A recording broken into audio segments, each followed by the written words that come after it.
ببن نامی ایک فقیر سارا دن بسوں کے اڈوں پر لوگوں سے بھیک مانگتا تھا، اور اس کا بھیک مانگنے کا انداز بڑا منفرد اور دلکش تھا۔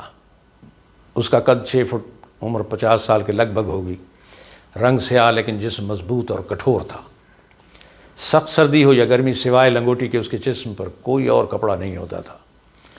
وہ 100 روپے سے کم کسی سے قبول ہی نہیں کرتا تھا، اور کم دینے والوں کو شان بے نیازی سے واپس کر دیتا تھا۔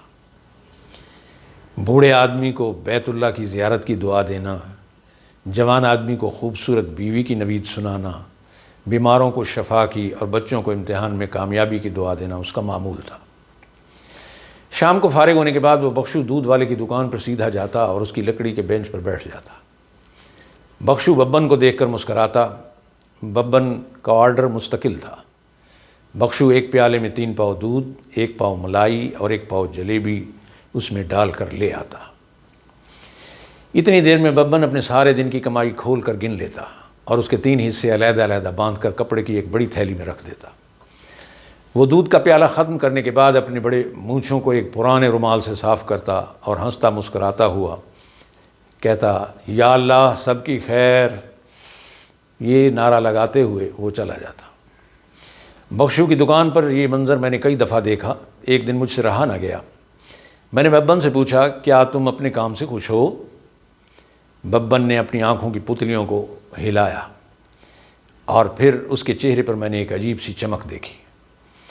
کہنے لگا، باؤ جی، لعنت ہے اس کاروبار پر جس کے کرنے میں خوشی کی بجائے شرمندگی ہو، اور بدبخت ہے وہ شخص جو اپنے کام سے مطمئن نہ ہو۔ اللہ کے فضل سے میں اپنے کاروبار سے مطمئن ہوں۔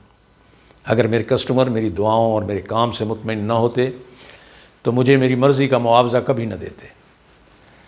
میں نے کہا، بخشو، جو رقم تم کماتے ہو اس کو 3 حصوں میں تقسیم کر کے علیحدہ علیحدہ رکھتے ہو، اس کا کیا وجہ ہے؟ اس کا کیا مطلب ہے؟ وہ کہنے لگا، یہ بات بھی درست ہے کہ دولت میں بڑی طاقت ہے، لیکن اصل مزہ تو دولت کے خرچ کرنے میں ہے۔ لیکن دولت خرچ کرنے کے لیے بھی سلیقہ چاہیے۔ بہر کیف اس طریقے سے خرچ کرنا بڑا ضروری ہے کہ انسان خوب زندگی کو انجوائے کر سکے۔ پھر کہنے لگا، باؤ جی، میں زیادہ پڑھا لکھا آدمی نہیں ہوں، لیکن یہ باتیں میں نے آپ جیسے لوگوں سے سیکھی ہیں۔ آپ جیسے ملازم پیشہ لوگ کچھ زیادہ سمجھدار ہوتے ہیں، خود کم کھاتے ہیں، اپنے آپ پر خرچ کرنے کی بجائے اپنی اولادوں کو بڑے اسکولوں اور یونیورسٹیوں میں سیلف فائنانس پر پڑھاتے ہیں، اور ساری زندگی اپنی خوشیوں اور خواہشوں کو دفن کرنے کا کارنامہ سر انجام دیتے دیتے اس دنیا فانی سے کوچ کر جاتے ہیں۔ ببن نے نصیحت کرتے ہوئے کہا، باؤ جی، حالات جیسے بھی ہوں آپ کو ہرگز اپنے آپ کو نہیں بھولنا چاہیے اور اپنی خواہشوں کو ملتوی نہیں کرنا چاہیے۔ یہ وقت بڑا چالاک ہے، دھوکہ دے جاتا ہے۔ پھر کہنے لگا، سارے دن کی کمائی کا 1/4 حصہ میں صرف اپنی ذات پر خرچ کرنے کے لیے علیحدہ کر لیتا ہوں۔ سارا دن گرمی سردی برداشت کرتا ہوں۔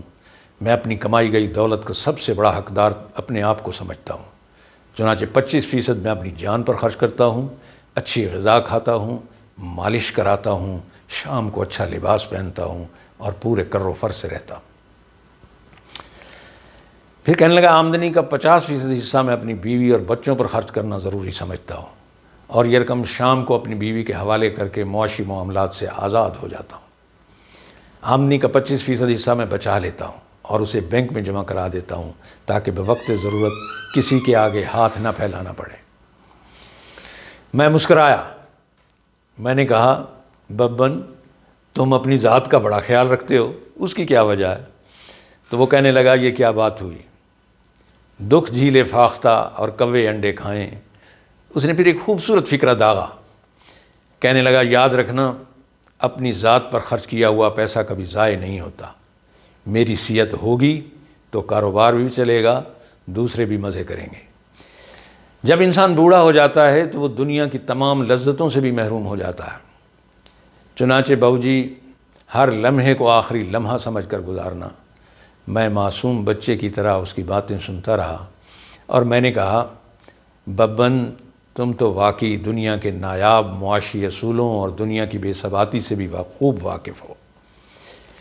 کاش ہمیں ببن کی یہ باتیں سمجھ آ جاتیں۔ بقول شاعر افسوس میں نے اس کی یہ بات بھی نہ مانی، اس نے کہا تھا اپنا خیال رکھنا۔ اللہ تعالی ہم سب کا حامی و ناصر ہو، آمین۔